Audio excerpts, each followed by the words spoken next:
주의 말씀을 찾겠습니다. 주의 말씀은 출애굽기 34장 1절로 7절까지 말씀입니다. 1절로 7절까지 말씀. 출애굽기 34장 1절로 7절. 우리 찾으셨으면 한 목소리로 같이 봉독하겠습니다. 시작. 여호와께서 모세에게 이르시되 너는 돌판 둘을 처음 것과 같이 다듬어 만들라. 네가 깨뜨린 처음 판에 있던 말을 내가 그 판에 쓰리니 아침까지 준비하고 아침에 시내산에 올라와 산 꼭대기에서 내게 보이되 아무도 너와 함께 오르지 말며 온 산에 아무도 나타나지 못하게 하고 양과 소도 산 앞에서 먹지 못하게 하라.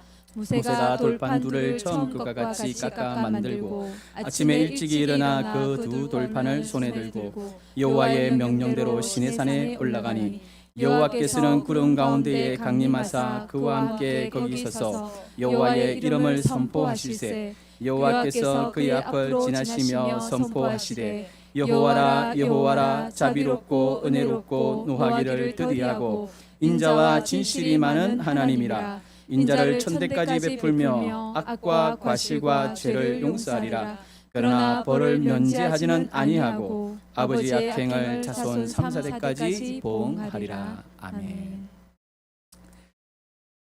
오늘은 출애굽기 34장 1절로 7절까지 말씀을 통해서 주의 영광을 보이소서 두 번째 시간으로 여호와라 여호와라 라는 제목으로 출애굽기 1은 두 번째 시간을 갖겠습니다. 우리는 이제 지난 시간에 금송아지 사건을 두고서 하나님과 모세 사이에 있었던 신인의 대화를 살펴보았습니다. 마침내 여호와의 입에서 내가 친히 너뿐만 아니라 이스라엘 민족 전체와 함께 올라가겠다 라는 하나님의 약속을 받고서도 모세가 마음을 놓지 못하였습니다. 지금은 용서하셔도 앞으로 계속 용서하실 수 있는가? 이 백성은 반드시 앞으로도 배신할 텐데 그때 하나님은 어떤 분으로 남을 것인가? 라는 것이 모세의 마지막 걱정이었습니다. 그래서 모세가 여호와께 말합니다. 여호와여 당신의 영광을 보여주소서. 오늘은 모세의 이 요청에 대한 하나님의 대답, 그게 뭔가를 살펴보려고 합니다. 우리도 사실 모세 못지않게 이 질문에 대한 대답이 절실해요. 하나님, 당신 어떤 존재이십니까? 이토록 더럽고 이토록 절망적인 나를 차마 끝까지 참고서 사랑하실 수 있습니까? 우리의 질문도 여기에 담아 있기 때문에 하나님께서 당신의 성품을 어떻게 계시하는지는 우리에게도 굉장히 절박한 문제입니다. 일반적으로 사람들은 종교성을 가지고 있어요. 일반적으로 가지고 있는 이 종교성을 우리는 샤머니즘이다 이렇게 부릅니다. 물론 샤먼, 무당이 핵심이긴 하지만요.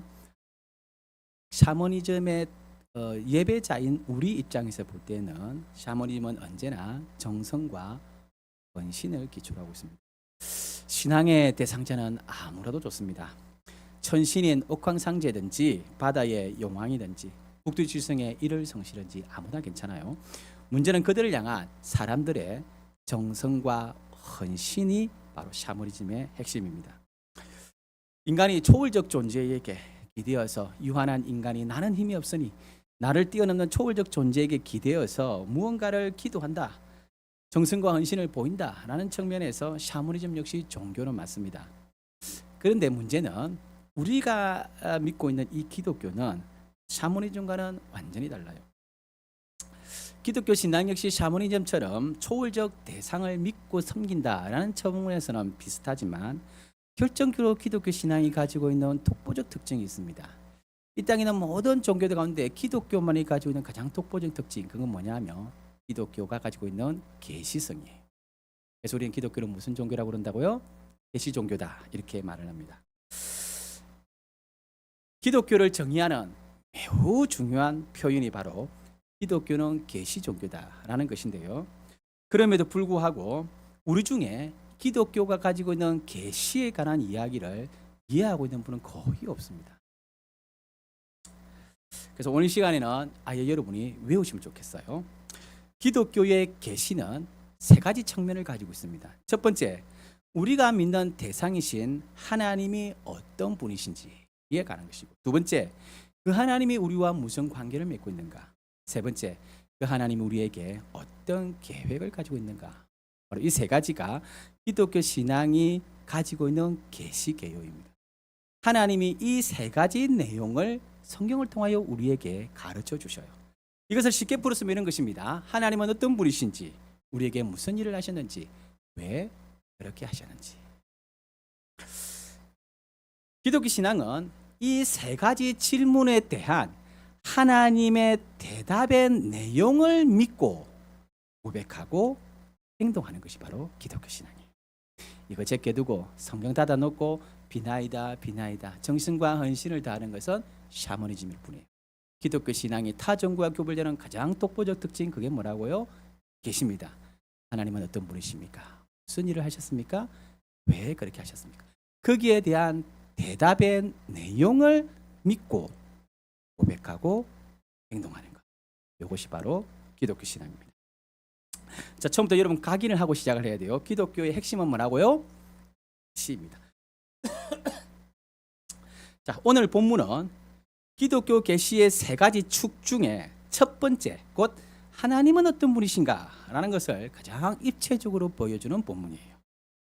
본문 6절에 보니까 주의 영광을 보여달라 기도하는 모세 앞으로 여호와께서 지나가시면서 자신을 이렇게 계시하셨습니다. 우리 한번 같이 읽어볼까요? 시작. 여호와라 여호와라 자비롭고 은혜롭고 노하기를 더디하고 인자와 진실이 많은 하나님. 우리가 이제 성경을 같이 공부를 하고 있기 때문에 이 부분은 굉장히 이례적입니다. 왜냐하면 모세는 지금 하나님 마지막까지 나와 동행해 주세요라고 간절히 기도하였는데 하나님은 그 증표로 내가 너와 함께 할게라는 보증서를 써주신 것이 아니라 하나님 자신의 성품을 계시하고 있기 때문입니다. 오늘 이 구절 여호와라 여호와라 자비롭고 은혜롭고 노하기를 더디하고 인자와 진실이 많은 하나님이다 라는 이 말이 지겹도록 반복이 될 것입니다. 그러니까 아예 외워버리셔야 돼요. 한번 외워볼까요? 시작. 여호와라 여호와라 자비롭고 은혜롭고 노하기를 더디하고 인자와 진실이 많은 하나님이라. 다 외웠습니까? 자, 오늘 이건 이제 딱 가기 전에 우리 이제 군에 갔을 때 자다가 탁 건드리면 이병 남기석 하고 눈을 떴거든요. 탁 건드리면 여호와라 여호와라 이렇게 나와야 됩니다. 알겠죠? 예. 방금 우리가 외웠던 거 여호와라 여호와라 자비롭고 은혜롭고 노하기를 더디하고 인자와 진실이 많은 하나님이다 라는 이 하나님의 자기 진술을 읽어내는 독법이 따로 있어요. 만약 이것을 그냥 여호와께서 이런 성품을 가지고 계신 분이시구나라고만 읽는다면 이 산삼을 라면 반찬으로 먹는 것 똑같아요. 그 귀한 걸 라면 반찬으로 먹으면 안 돼요. 그렇잖아요? 그것처럼 이 구절을 하나님이 이런 성품을 가지고 있는 존재구나라고만 생각한다면 우리는 정말 중요한 걸 놓치게 됩니다. 그렇다면 여호와께서 진술하신 자기 진술 도대체 무슨 의미를 가지고 있을까? 여호와라는 이 신명은 신학에서는 언약적 신명이다 이렇게 부르는데요. 출애굽기 3장에 가보면 당신은 누구십니까? 라는 모세의 질문에 여호와께서 직접 가르쳐 주신 이름이 바로 여호와입니다. 한글로는 어떻게 번역했습니까? 나는 스스로 있는 자다라고 번역을 했는데요. 영어권 번역에는 두 가지로 이렇게 번역을 합니다. 하나는 I am who I am 그리고 I will be what I will be 이렇게 써요. 영어는 과거, 현재, 미래형에는 시제가 있는데 히브리어에는 시제가 없고 양태만 있습니다. 완료됐느냐, 완료되지 않았느냐 라는 양태만 있어요. 그래서 하나의 동사가 미래형과 현재형을 동시에 가지고 있습니다. 자, 지금부터 핵심이에요. 정신을 똑바로 차리셔야 산삼을 라면 반찬으로 안 씁니다. I am who I am 이걸 직역하면 나는 나다 라는 뜻이에요. 뭔가 특별한 게 없어 보이죠. 그런데 이 말을 아까 말했던 미완료형으로 고치면 즉 I will be what I will be라고 번역을 하면 이런 것입니다. 나는 언제나 나일 것이다 라는 뜻이에요. 어렵죠? 자, 현재형은 나는 나다. 완료형 아직 되지 않았지만 언제까지나 나는 나다 라는 것이 두 가지 의미가 다 있습니다. 자, 그거를 제가 한번 수학 공식으로 만들어 봤어요. 같이 읽어볼까요? 나는 나. 네, 괄호형 속에서 나는 해놓고 괄호형으로 나 이렇게 적어놨습니다. 자, 이런 말이 있어요. 우리가 이를 보면은 야, 그건 너답지 않아. 네가 어떻게 그럴 수 있어? 라는 말을 우리는 자주 씁니다. 그죠? 왜냐하면 우리는 일관성이 없기 때문이에요. 오늘의 나와 내일의 나는 결코 같지 않습니다. 내일의 나에 대한 확신을 가질 수 없기 때문에 나는 내일의 나는 나라고 말할 수 없어요. 그래서 괄호형입니다. 뭐가 될지 몰라요. 오늘 나에게 보인 너의 모습만 믿었다가 내일 나에게 보인 너의 모습에 된통당하는 것은 한두 번이 아닙니다. 우리는 크게 당할 수 있어요. 오늘의 너를 보고 내일의 너로 예상하며 큰일 납니다. 하지만 하나님은 아니세요. 디모데후서 2장 13절 사도 바울이 이렇게 말합니다. 우리는 믿음이 없을지라도 즉 신실하지 못할지라도 주는 항상 믿으시니 신실하시니 자기를 부인할 수 없으리라. 그러니까 하나님은 지금부터 영원까지 그 어떤 시시각각 경우에도 불구하고 처음 보였던 그 하나님이 여전히 그 하나님이시다. 자신의 성품을 어제는 사랑의 성품이었는데 내일은 그 사랑의 성품을 왜곡하거나 부인할 수 없는 분이다. 나는 나일 것이다.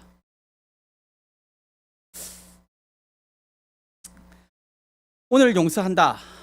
내가 너를 용서할게 해놓고 나서 내일은 내가 언제 그랬는데 어제의 성품과 오늘의 성품이 다른 것이 아니라 어제 나를 용서한다 말씀하셨으면 틀림없이 내일도 그리고 영원 이후도 여전히 나를 향하여 용서할 것이다 라고 말씀하시는 나는 나다 라는 뜻이에요. 이해가 되셨습니까? 네. 아직도 무슨 말인지 이해가 안 되시는 분들이 있을 것 같아요. 자, 좀 전에 말했죠. 사람 좋은 것 같아서 덥석 믿었더니만 된통당하는 경우 우리 정말 많습니다. 모세가 궁금했고 우리가 궁금한 것이 이거예요. 하나님은 도대체 어떤 분이십니까? 우리가 덥석 믿어도 되는 존재입니까? 오늘은 웃고 계시지만 내일은 무서운 얼굴로 바뀌시는 거 아닙니까? 일평생 나를 사랑한다 말해놓고 내가 죽는 그 순간에 나는 몰라 라고 돌아서는 분은 아니십니까? 한길 사람 속도 모르는데 우리가 어떻게 하나님 속을 알겠어요? 그래서 불안합니다. 그래서 바로 이런 우리를 때문에 우리를 향하여서 여호와께서 말씀하시는 게 바로 여호와 나는 나다입니다. 이게 무슨 뜻인지 제가 풀어서 드릴게요. I am who I am. I will be what I will be. 나는 나다. 네가 모르는 괄호 속의 나. 그러니 오늘 네가 나를 만난 내 모습 말고 내일부터 펼쳐질 앞으로 일어날 수많은 나의 결정, 나의 행동, 이 모든 것들은 언제나 네가 처음 봤던 나야. 앞으로 내가 할 모든 일들은 내가 어떤 존재인지를 보여주는 것들이. 자, 그렇다면 궁금하지? 어제의 내가 영원토록 나에게를 되는 그 부인할 수 없는 나의 성품이 뭔지 궁금하지? 나를 부인하지 못하고 언제까지나 증명하게 될 나의 성품, 그것은 바로 나는 자비롭고 은혜롭고 노하기를 더디하고 인자와 진실이 많은 하나님이야. 네가 죽는 그 순간에 네가 심판대 앞에 쫄아서 벌벌 떨고 있을 때 내가 너를 향해 어떤 존재가 될지 궁금하지? 그 괄호 속 궁금한 나의 모습도 여전히 너를 향하여 자비롭고 은혜롭고 노하기를 더디하고 인자와 진실이 많은 나의 모습이야 라는 것이 여호와 속에 들어가 있는 하나님의 신명입니다. 이해되십니까? 하나님은 과거나 현재나 미래나 나는 나다 라고만 자신을 드러내실 뿐 나는 변덕쟁이다, 나는 배신자다, 내가 이런 하나님인지 몰랐어 라고 말씀하시지 않습니다. 그는 자기를 부인하지 못하시느니라. 이것을 신학에서는 여호와의 영원성이라고 불러요. 시간적으로 영원히 사는 존재다라는 뜻이 아니라 그의 성품이 영원하다라는 것입니다. 바로 이런 이유 때문에 우리는 여호와의 성품, 자비롭고 은혜롭고 노하기를 더디하는 성품에만 꽂히지만 신학자들은요, 인자와 진실이 많다라고 할 때 인자와 진실에 더 많이 꽂혀요. 인자는 헤세드, 언약적 사랑이고 진실은 에메드, 변함이 없다는 뜻입니다. 우리를 향하여 자비롭고 은혜롭고 노하기를 더디하시는 이 하나님의 사랑이 영원토록 변함없다. 믿을 만하다. 덥석 믿어도 손해 안 본다. 라는 뜻이에요. 오늘 여호와께서 모세에게서 모세가 바지가랑이 붙들고 하나님 또 변하실 겁니까? 내가 계속 죄를 범할 건데 하나님 그 이후에 나에게 어떤 모습을 서 계실 것입니까? 궁금해하니 하나님이 자기를 이렇게 계시해 주시고 나서 시편 103편 요엘 2장 13절 요나서 4장 2절 느헤미야 9장 17등 등에서 하나님이 자기 성품을 바로 이 구절로만 계속적으로 계시하셨어요. 여호와의 이 성품만 기억하라 라는 뜻입니다. 자, 그러니 우리가 기억을 해야 되겠죠. 나는 나다. 이제 이거 이해되십니까? 이 나는 나다라는 이 괄호 속에 나라는 단어를 쓸 수 있는 존재는 오직 여호와밖에 없어요. 여러분이 저를 오늘 봤지만 내일 제가 어떻게 바뀔지 몰라요. 하나지만 여호와께서는 오늘 여호와는 내일도 여호와시고 영원토록 변함없는 여호와이십니다. 어제나 오늘이나 내일이나 동일하신 분 오직 여호와 한 분밖에 없습니다. 시편 103편 아까 제가 말했죠. 이 하나님의 신명이 계속적으로 선포가 됐는데 그중에 대표적인 구절이 시편 103편이에요. 인생의 마지막 순간 다윗은요 죽음을 앞둔 시간 앞에서 오늘 본문에 나오는 여호와의 계시를 갑자기 끄집어내요. 시편 103편 7절로 8절 그의 행위를 모세에게 그의 행사를 이스라엘 자손에게 알리셨도다. 여호와는 긍휼이 많으시고 은혜로우시며 노하기를 더디하시고 인자심이 풍부하시도다. 말년에 다윗은 내가 얼마나 인생을 잘 살았을까? 내가 얼마나 이 부실한 나라를 이끌고 대제국을 만들었는가? 라는 자기의 성과와 업적을 생각한 것이 아니라 자신의 실수와 실패가 더 많이 떠올랐던 것 같아요. 그는 자신의 실수와 실패가 더 많이 보였고 그럴수록 여호와의 성품을 더 깊이 묵상합니다. 그러다가 떠오른 사건이 뭐냐? 금송아지 사건으로 파괴된 언약을 다시금 회복하시는 여호와의 이야기입니다. 역사 이래 가장 강력한 회복 사건, 그것은 바로 금송아지를 만들어 놓고 패역한 이스라엘을 다시금 사랑하시기로 결정하신 여호와의 성품이에요. 다윗은 성경을 읽는 가운데 이런 질문을 합니다. 어떻게 여호와께서는 그들을 용서하실 수 있었을까? 이 질문은 곧바로 나에게도 해당되죠. 어떻게 나 같은 죄도 용서할 수 있을까? 라고 질문을 해요. 그리고 그 대답을 13절 14절에서 찾아냅니다. 아버지가 자식을 긍휼히 여긴 같이 여호와께서는 자기를 경외하는 자를 긍휼히 여기시나니 이는 그가 우리의 체질을 아시며 우리가 단지 먼지뿐임을 기억하심이로다. 저는 틀림없이 이 부분에서 다윗이 울었을 거라 생각해요. 우리도 생각하면 이 부분에서 눈물이 날 수밖에 없습니다. 우주의 창조주 앞에서 우리의 머리털까지 세신받으신 우리의 모든 일거수일투족을 다 알고 머리부터 발끝까지 낱낱이 알고 계시는 거룩하신 하나님 앞에서 우리가 이토록 큰 죄를 끊임없이 지으면서도 기독교 신앙이 가능한 이유가 뭐냐? 그것은 내가 하나님 앞에 설 때마다 나의 의로움과 신실함으로 서는 것이 아니라 나의 체질이 먼지뿐임을 아시고 마치 아비가 자식을 불쌍히 여긴 같이 나를 불쌍히 여기시는 여호와의 성품 때문에 태어났을 때 아이고 내 새끼야 죽고 싶구나 너무 예쁘다 눈에 넣어도 안 아프구나 해놓고 나서 우리 어떻게 합니까? 이 망할 놈의 새끼. 사람은 그렇게 바뀌는데 여호와께서는 태어난 나를 품에 안으시고 자기 눈에 넣어도 아프지 않다라고 말한 그 마음 그 성품 그대로 주님 앞에 서는 그 순간까지 변함이 없습니다. 우리의 체질이 먼지뿐임을 알기 때문에 솔바람만 불러도 흔들리는 존재임을 알기 때문에 아비가 자식을 불쌍히 여긴 같이 여호와께서 우리를 불쌍히 여기시는 바로 이 성품 때문에 기독교 신앙이 가능합니다.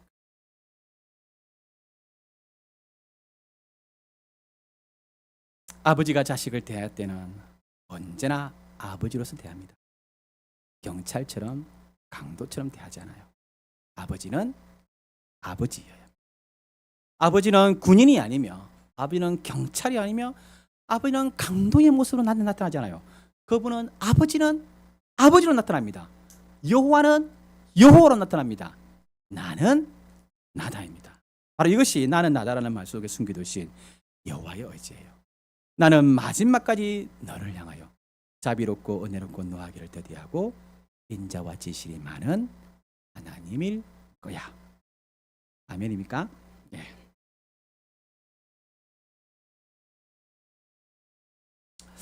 여호와라는 단어 속에 사실 이토록 깊은 내용이 숨어 있어요. 자, 그런데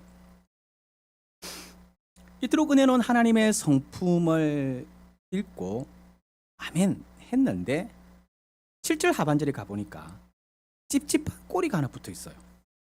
그러나 벌을 면제하지는 아니하고 아버지의 악행을 자손 3, 4대까지 보응하리라.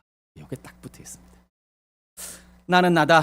너를 향하여 자비롭고 은혜롭고 노하기를 더디하고 인자와 진실이 많은 하나님으로 결국은 정명될 것이다. 덥석 나를 믿어도 좋다 라고 말씀하시더니 마지막 꼬리에 뭐라고 붙이다느냐, 그러나 벌을 면제하지는 않을 것이다. 이렇게 선언을 했어요.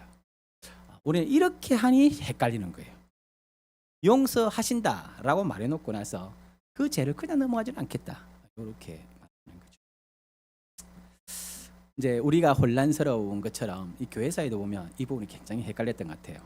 하나님의 사랑, 즉 우리를 사랑하시는 그 하나님의 사랑과 우리의 죄에 관하여서 하나님과 주는 하나님의 공의, 이것은 마치 물과 기름처럼 섞여서 섞일 수 없는 개념이다. 그래서 이 부분이 하나님의 사랑과 하나님의 공의가 어떻게 조화될 수 있지? 사실 초대 교회 때부터 이 문제는 거론이 되었는데요. 고전적으로 이 문제를 정식화해서 논의화시킨 사람은 11세기 캔터베리 대주교였던 안셀무스입니다. 안셀무스는 이 문제를 가지고 그 유명한 책이죠. 하나님이 왜 인간이 되셨나라는 책을 썼어요. 안셀무스는 이 책에서 보면요, 하나님도 분명 똑같은 고민을 했을 것이다. 용서를 안 하면 자기 백성이 죽을 것이고, 용서하면 우주의 통치자이신 하나님이 불의한 통치자가 되어서 우주의 질서가 무너지게 될 것이다. 도대체 하나님은 이 문제를 어떻게 해결하시려고 하실까? 안셀무스는 그의 책에서 이렇게 말합니다. 이 죄의 문제가 해결되기 위해서는 두 가지가 필요하다. 첫 번째, 인간이 죄를 지었기 때문에 인간이 처벌을 받아야 하나님의 공의가 만족될 수 있다. 하지만 인간이 하나님을 향하여 지은 죄의 무게는 무한한 빚이기 때문에 인간은 그 죄의 빚을 갚을 능력이 안 된다. 무한한 죄의 값을 지불할 수 있는 존재는 죄로 인해 타락된 이 우주보다 큰 존재여야 돼. 여러분, 인간의 죄가 얼마나 무서우냐 하면요, 여러분이 죄를 지음으로 말미암아, 즉 아담과 하와가 죄를 지음으로 말미암아 두 사람만 타락한 것이 아니라 땅이 가시왕국기를 내고 우주가 다 타락했습니다. 인간의 값이 우주의 값이에요. 그렇다면 인간이 지은 죄를 용서하기 위해서는 우주보다 큰 존재여야 돼요. 이처럼 무한한 죄의 값을 지불할 수 있는 우주보다 큰 존재는 딱 한 번밖에 없습니다. 하나님밖에 없어요. 그래서 안셀무스는 결론을 냅니다. 죄의 값을 지불할 수 있는 존재는 하나님이면서 동시에 인간이어야 한다. 그래서 하나님이 인간이 되셨다. 이렇게 결론을 내렸습니다. 하나님 자신이 인간이 되셔서 무한한 죄값을 지고 죽은 것입니다. 이로써 죄에 대한 하나님의 공의와 우리를 향한 하나님의 사랑을 다 지켜내셨어요. 이 사실을 온전히 이해하고 나면 우리는 이제 로마서 7장에서 사도 바울의 내적 갈등이 무엇을 의미하는지를 알 수 있습니다. 바울이 로마서 7장 21절과 24절 이렇게 고백합니다. 그러므로 내가 한 법을 깨달았노니 곧 선을 행하기 원하는 나에게 악이 함께 있는 것이로다. 내 속사람으로는 하나님의 법을 즐거워하되 내 지체 속에서 한 다른 법이 내 마음의 법과 싸워 내 지체 속에 있는 죄의 법으로 나를 사로잡는 것을 보는도다. 오라 나는 공고한 사람이로다. 이 사망의 몸에서 누가 나를 건져내랴. 자기 속에 두 가지 법이 싸우는데 한마디로 결론이 뭐냐? 내 몸은 죽을 몸이다. 죽어서 지옥에나 떨어질 몸이다.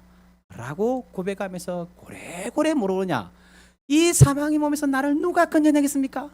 나 좀 살려주세요. 라고 소리를 지르는 거예요. 그런데 그 다음 장 8장 1절에 가보니까 이번에는요, 이 말하는 사람이 사도 바울 같은 사람이 맞나? 할 정도로 정반대의 선언이 나옵니다. 그러므로 이제 그리스도 예수 안에 있는 자에게는 결코 정죄함이 없다. 우리가 잘못 읽은 거 아니죠? 결코 정죄함이 없다. 이 말을 누가 찾아냈습니까? 안셀무스가 찾아서 우리에게 전해준 말이에요. 우리는 여전히 죄인이며 하나님을 향하여 그 무기를 잴 수 없는 무한대적 죄의 빚을 지고 있는 존재이지만, 앞으로도 이 죄를 범할 수밖에 없는 존재이지만, 그리스도 안에 있으면 결코 그 죄에 대하여 정죄받지는 않는다라는 선언입니다.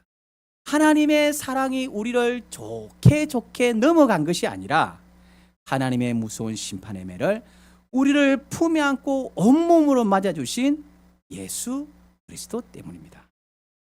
우리의 죄의 책임을 우리에게 묻지 않으시고 우리를 향하여 자비롭고 은혜롭고 노하기를 더디하고 인자와 진실이 많은 여호와로 어제의 그 모습이 오늘도 그 모습으로 보여야 되고 앞으로도 그렇게 보일 것이며 최후의 심판 백보자 앞에 우리가 섰을 때조차도 우리를 향하여서 자비롭고 은혜롭고 노하기를 더디하고 인자와 진실이 많은 하나님으로 나는 나로 존재하심을 드러내시기 위하여 하나님께서는 자기 아들에게 우리의 모든 죄를 뒤집으셔서 죽이셨다고 말하는 거예요. 그러므로 하나님 당신의 영광을 보여주소서라는 모세의 기도에 대한 하나님의 최종 답이 뭐냐? 그리스도의 십자가입니다. 하나님의 성품이 헷갈리십니까? 그렇다면 그리스도께서 달리신 십자가를 바라보시면 돼요. 다윗이 그의 말년에 하나님의 성품만이 내가 마지막으로 찾아낼 수 있는 안전지대구나.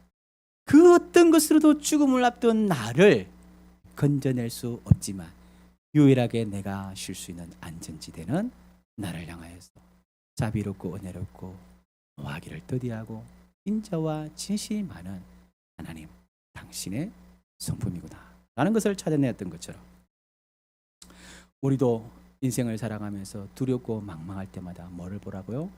우리 향한 하나님의 성품의 결정판 그리스도의 십자가를 바라보라는 것입니다. 정리를 해보겠습니다. 위기의 순간 모세가 확인한 것이 무엇입니까? 하나님의 능력이 아니라 하나님의 성품입니다. 여러분 출애굽의 구원 사건에는 하나님의 능력이 동원되었어요. 하지만 변덕이 많고 부실한 우리를 마지막까지 붙드실 것은 하나님의 능력이 아니라 하나님의 성품입니다. 다윗이 확인한 것도 있어요. 마지막까지 우리가 붙들어야 될 것은 나의 신실함이 아닙니다. 우리는 먼지입니다. 솔바람에도 여지없이 흔들리는 먼지 같은 존재입니다. 이런 나를 불쌍히 여기시고 아버지의 마음으로 지켜내실 분은 오직 여호와 한 분뿐이세요. 적용을 해보겠습니다. 자, 지금까지 우리는 여호와라는 말 속에 녹아있는 하나님의 성품이 어떠할 것인가에 대하여 살펴봤어요. 오늘 확인한 하나님의 사랑이 내일도 바뀌지 않을 것이고 모레도 바뀌지 않을 것이고 우리가 죽는 그 순간에도 바뀌지 않을 것이고 우리가 하나님의 백보자 앞에 서서 벌벌 떠는 그 순간에도 여호와는 자신의 성품을 지켜내시는 존재이십니다. 이 큰 하나님의 은혜를 확인했음에도 불구하고 우리 날마다 어디에 빠졌느냐? 하나님이 용서하셨지만 결국은 안 되는 거 아니야? 라는 불안이에요. 바울처럼 우리는 하나님의 법을 사랑하는 마음과 죄를 사랑하는 육체를 동시에 안고 있기 때문입니다. 은혜 받고서 벌떡 일어났다가도 자기 죄로 인해 다시 쪼그라들고 말아요. 이런 우리의 모습, 벌떡 일어났다가 또다시 죄로 말미암아 절망하는 우리의 모습을 리차드 십서 목사님은 상한 갈대다 이렇게 표현을 했습니다. 죄와 싸우다가도 넘어지고 상처 입고 좌절하는 우리의 모습을 상한 갈대로 비유를 했어요. 십서 목사님은 이 같은 우리의 모습, 즉 하나님의 말씀을 받고 나서 은혜 받고 일어나서 그래 한번 싸워보자 해놓고 나서 일주일 만에 패배한 모습으로 절망하여 서 있는 여러분들을 사탄이 공격을 하는데 어떻게 공격을 하느냐? 세 가지 방식으로 공격을 한다는 것입니다. 첫째, 너 같은 게 성도야? 라는 정죄. 둘째, 하나님도 결국은 너를 버리실 거야 라는 왜곡된 하나님의 모습. 마지막, 그러니 차라리 숨거나 포기하거나 위선으로 살아라 라는 가면을 우리에게 공격한다고 했습니다. 바로 이런 사탄의 집요한 공격에 대해 리차드 십서 목사님이 오늘 본문 말씀을 근거로 이렇게 했어요. 그리스도 안에는 우리 안의 죄보다 큰 긍휼이 있다. 한번 따라해 볼까요? 그리스도 안에는 우리 안에 죄보다 더 큰 긍휼이 있다. 예. 우리의 죄가 아무리 절망적이어도 우리를 향한 하나님의 긍휼은 훨씬 더 큽니다. 우리의 죄를 용서하지 못할 만큼 작은 십자가가 아니요 우리의 죄에 흔들릴 하나님의 성품이 아니다라는 것입니다. 자, 하지만 여기서 끝나는 것이 아니에요. 리차드 십서 목사님은 여기서 하나 더 붙입니다. 이렇게 말하니, 즉 그리스도 안에서 우리 안에 있는 죄보다 훨씬 더 큰 긍휼이 있다라고 말하니까, 그래요 목사님, 그렇다면 내가 무슨 죄를 지어도 그리스도께서 십자가가 결국은 해결해 줄 것인데 내 마음대로 살아도 안 돼요? 라고 말하는 분이 있을 수 있어요. 그래서 십서 목사님이 이 말 뒤에 다른 말을 하나 더 붙입니다. 같이 읽어볼까요? 시작. 그러니 철저히 다루어도 위험하지 않다. 자, 이게 무슨 말일까? 우리는 우리가 저지른 죄에 대해 깊이 생각하지 않습니다. 정말 그래요. 생각하면 할수록 더러워 보이고 까발리면 까발릴수록 부끄럽고, 결국 이 죄에 대한, 나의 죄에 대한 묵상이 깊어지면 정말 내가 이 정도라는 말인가, 나는 정말 안 되겠구나 라는 생각에 빠질 수가 있어요. 그래서 우리는 우리의 과거, 현재의 죄된 모습을 잘 들여다보지 않습니다. 일단 부끄럽기 때문에도 안 봐요. 하지만 리차드 십스 목사님이 이렇게 말합니다. 아니야, 철저히 다루어도 위험하지 않아. 왜? 우리가 저지른 죄보다 더 큰 그리스도의 긍휼이 있기 때문에 우리는 우리가 지은 죄 때문에 도망가지 않아도 돼. 언제든 나의 이 죄의 문제를 가지고 하나님께 나와서 조목조목 들여다보고 절망하고 울어도 됩니다. 인간은 상대방의 죄를 깊이 파기 시작하면 결국 파국이 일어나지만, 하나님 앞에서 우리의 죄는 아무리 깊이 파도 결국 십자가의 긍휼을 만날 것이기 때문이에요. 그러니 어찌하든지 이를 삼고 남의 잘못, 죄악 팔려고 하지 말고, 사도 바울이 로마서 7장에서 보여준 것처럼 나의 죄성을 들여다보고 고민하고 싸우세요. 아무리 철저히 다루어도 결코 위험하지 않습니다. 우리의 죄성의 가장 밑바닥까지 가더라도 우리는 우리의 죄보다 더 큰 하나님의 긍휼을 만나게 될 것이기 때문입니다. 바로 거기에서 나오는 힘으로 우리는 어제는 졌지만 다시금 싸울 힘을 얻게 되는 것이 기독교 신앙입니다. 네, 한번 기도하겠습니다.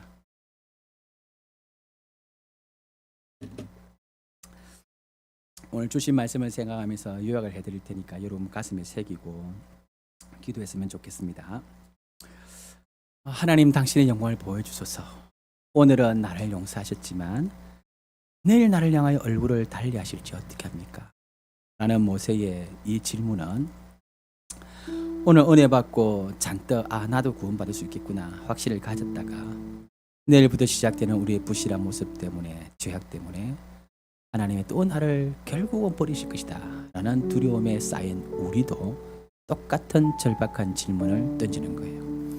여호와여, 당신은 어떤 존재이십니까? 오늘 내가 만났던 은혜의 하나님이 내일 바뀌지는 않습니까? 여기에 대한 하나님의 응답이 나는 나다. 오늘 네가 확인한 내가 내일의 나이고, 네가 죽는 그 순간에도 나일 것이며, 네가 종말의 그날 심판대 앞에 벌벌 떨고 있는 그 순간에도 나는 나일 거야. 어떤 나입니까? 여호와라, 여호와라, 자비롭고 은혜롭고 노하기를 더디하고 인자와 진실이 많은 하나님이라.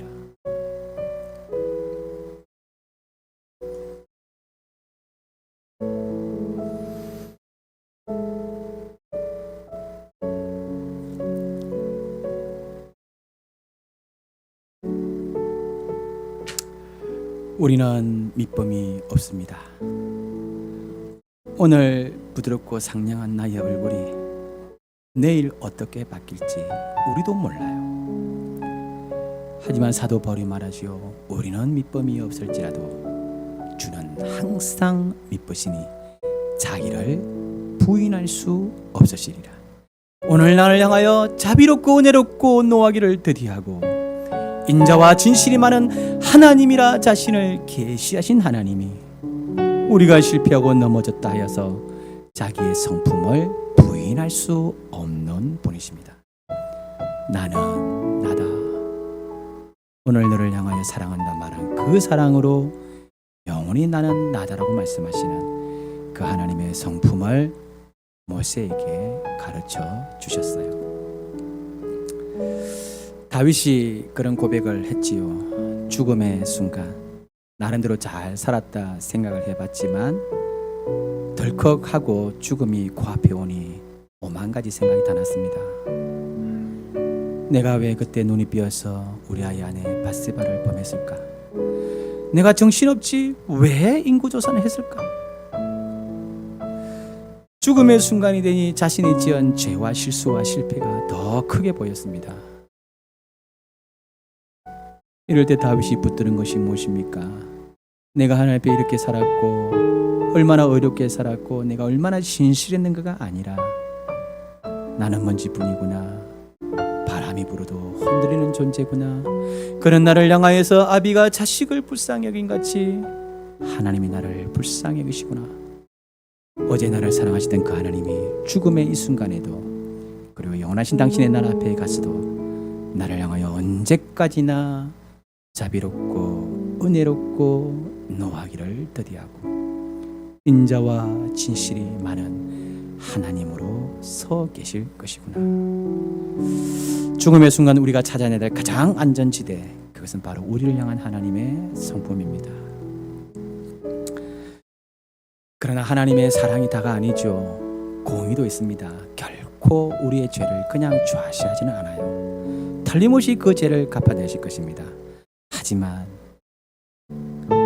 우리가 하나님께 지은 죄는 우주보다 큰 죄이며 무한대적 빚이에요. 우리는 결코 그 빚을 갚아낼 수가 없습니다. 안셀무스의 고민이 그랬고 2000년 교회가 같은 고민을 했고 지금 우리도 같은 고민을 하지요. 도대체 나 같은 죄인을 어떻게 하나님이 받으시고 용서할 수 있을까? 하나님이 찾아내신 답은 이 무한대적 죄의 값을 하나님 자신이 지는 것입니다.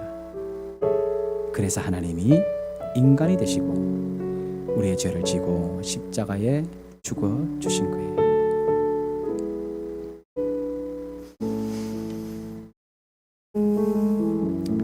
그러므로 이제 그리스도 예수 안에 있는 자에게는 결코 정죄함이 없도다. 하나님의 사랑이 우리의 죄된 모습을 좋게 그냥 넘어가신 것이 아니라 철저하게 계산하여 자신의 아들에게 다 뽑아내셨기 때문이에요. 그러므로 하나님이여 당신의 영광을 보여주소서, 나를 향하여 영원히 변하지 않는 당신의 성품을 보여주소서라는 하나님의 최종적 답은 그리스도의 십자가입니다.